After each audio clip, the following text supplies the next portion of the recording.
Bermula dari coba-coba kemudian jadi kebiasaan dan akhirnya menjadi monster yang berbahaya bagi tubuh. Itulah rokok. Dalam rangka memperingati Hari Tanpa Tembakau Sedunia yang jatuh pada 31 Mei, Wanita Indonesia Tanpa Tembakau atau WITT mengadakan serangkaian acara dengan tema No Tobacco Day and Quit Smoking Spirit. Pada acara ini, WITT memberikan penghargaan kepada Gubernur DKI Jakarta dan beberapa artis.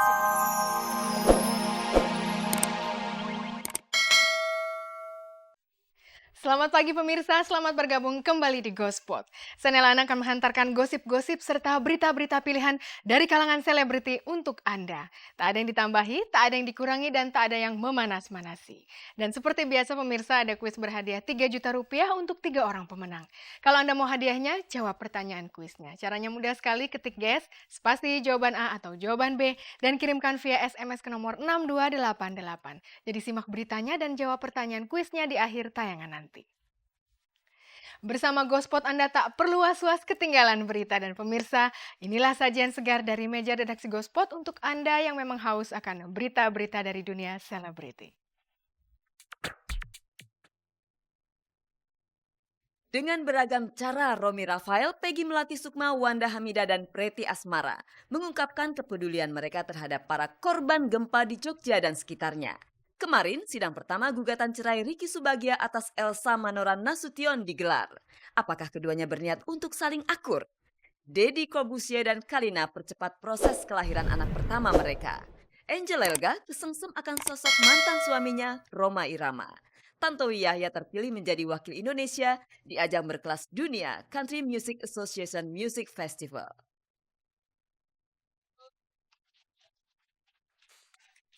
Pemirsa, bencana gempa bumi di daerah istimewa Yogyakarta dan Jawa Tengah mendorong banyak orang untuk turun tangan demi meringankan penderitaan para korban. Contohnya saja Romi Rafael yang akan menggunakan kemampuan hipnoterapinya untuk menyembuhkan trauma para korban bencana. Lalu ada Wanda Hamidah yang berniat mengucurkan beasiswa buat anak-anak korban bencana. Dan Peggy Melati Sukma terjun langsung ke daerah bencana dengan membuka posko. Sementara Preti Asmara ngamen sambil naik truk. Mari kita saksikan berita selengkapnya. Inilah Gospot.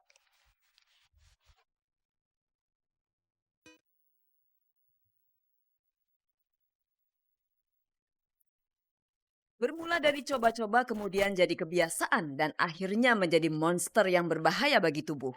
Itulah rokok. Dalam rangka memperingati Hari Tanpa Tembakau Sedunia yang jatuh pada 31 Mei, Wanita Indonesia Tanpa Tembakau atau WITT mengadakan serangkaian acara dengan tema No Tobacco Day and Quit Smoking Spirit. Pada acara ini, WITT memberikan penghargaan kepada Gubernur DKI Jakarta dan beberapa artis yang berperan dalam sosialisasi perda dan pergub anti rokok.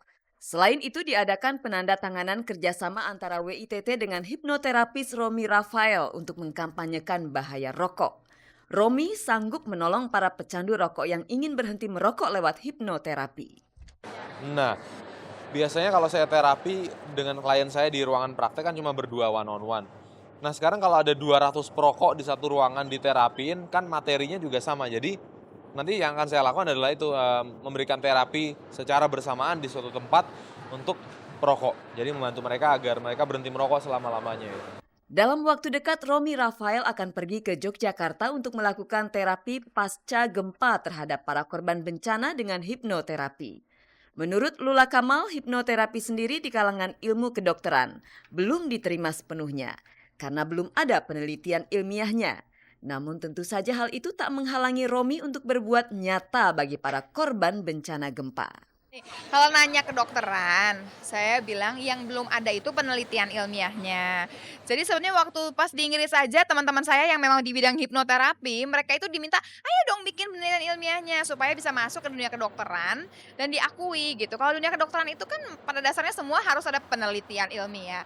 Kalau buat saya ya sekarang selama penelitian ilmiahnya belum ada, kalau memang membantu kenapa enggak gitu. Acara peringatan Hari Tanpa Tembakau Sedunia ini juga menjadi ajang penggalangan dana buat bencana gempa di Yogyakarta dan sekitarnya. Dana yang terkumpul diserahkan langsung kepada Peggy Melati Sukma, pengurus Yayasan Prakarsa yang sore harinya langsung berangkat ke Yogyakarta. Ya, saya baru mau berangkat selesai ini, saya nggak mau bicara dulu, tapi dari berita-berita yang saya terima memang And this is usually happen in Indonesia. Pada masa-masa hari pertama sampai ketiga semuanya a bit screw up. Yaitu karena ketidakbiasaan gitu, ketidaksiapannya. Kita sudah berangkatkan 2 kloter bantuan. Yang pertama itu yang paling urgent dulu, ya seperti makanan-makanan siap saji, susu dan lain sebagainya. Kloter kedua itu 1 truk kita sudah berangkatkan sandang. Jadi ada selimut, ada sarung, pakaian dalam perempuan, pakaian dalam laki-laki, selimut-selimut bayi, obat-obatan. Itu sudah kita berangkatkan. Hari ini kita berangkatkan tenda. Sementara ini jumlahnya masih 100 tenda. Terpal gulung, kemudian genset, dan lebih spesifik makanan-makanan bayi usia 0 sampai 3 tahun karena banyak bayi-bayi baru lahir yang wilayahnya kebetulan di posko kita di Desa Pleret itu. Sementara itu, Wanda Hamidah dengan Yayasan Azharanya berniat untuk memberikan beasiswa kepada anak-anak korban bencana. Itu lagi kita pikirkan. Kita lagi pikirkan bagaimana caranya Azahra bisa memberikan beasiswa untuk mereka. Mungkin kalau data-datanya udah rapih ya gitu. Di tempat lain, Preti Asmara dan banyak artis lainnya menggalang dana dari para pengguna jalan raya. Preti ngamen keliling sambil naik sebuah truk. Sementara Anissa Bahar yang asli penyanyi justru bertugas untuk mengedarkan kotak sumbangan. Apapun caranya, yang penting niatnya sangat mulia. Gue pernah tinggal di Jogja, 2 tahun ya kan. Teman-teman gue yang akhirnya jadi saudara, mereka semua ada di sana. Ibu-ibu kos gue selama di Jogja 2 tahun gue 8 kali pindah kos. Berarti gue punya 8 kali induk semang, punya 8 kali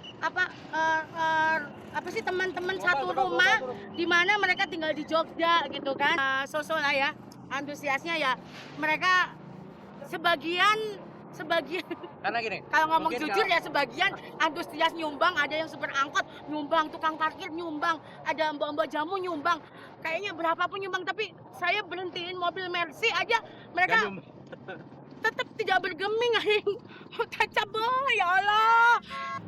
Kepada semua pihak yang mungkin berlebihan rezekinya gitu kan, yuk kita bantu saudara-saudara kita karena kan itu bukan cuma tanggung jawab mereka aja yang di Jogja, bukan cuma orang tanggung jawab yang punya sanak saudara, punya family di Jogja, bukan, tapi ya itu tanggung jawab kita bareng.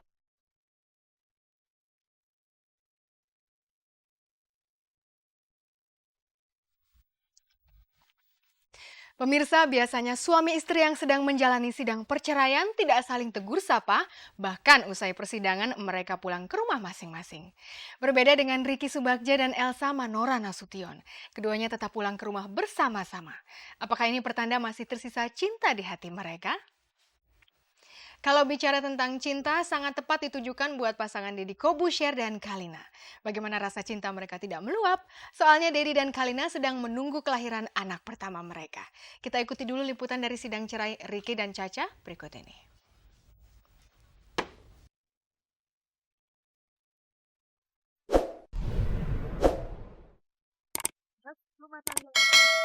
Elsa Manora Nasution mulai memasuki babak menentukan dengan digelarnya sidang pertama permohonan cerai dari Ricky di Pengadilan Agama Depok kemarin.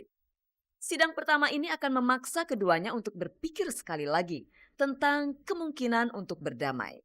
Pada sidang pertama, majelis hakim biasanya memberikan nasihat perkawinan kepada suami istri yang sedang bersengketa. Meski sidang berlangsung tak berapa lama, namun wajah Ricky terlihat amat lelah. Tak seperti pasangan lain yang mengambil jarak ketika sedang berproses cerai. Ricky dan Elsa terlihat pulang bersama ke rumah mereka. Pemandangan seperti ini setidaknya menjanjikan sedikit harapan kepada orang-orang yang berharap keduanya akur kembali. Ini panggilan pertama ini banyak yang ceramah ya si majelis itu memang ceramahin kita, mengasih nasihat seperti itu ya, dan berusaha memang untuk mendamaikan. Jadi memang intinya untuk hari ini sidang perdamaian lah. Tapi ya dengan adanya ini kita dikasih waktu lagi mungkin berapa minggu kita nggak tahu, masih nunggu kabar. Ya inilah kita bagaimana ini kita ngomong lagi, diskusi lagi sebelum nanti ada panggilan lagi gitu loh.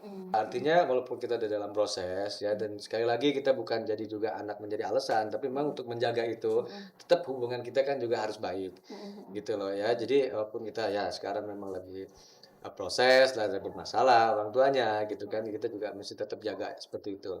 Kita boleh berharap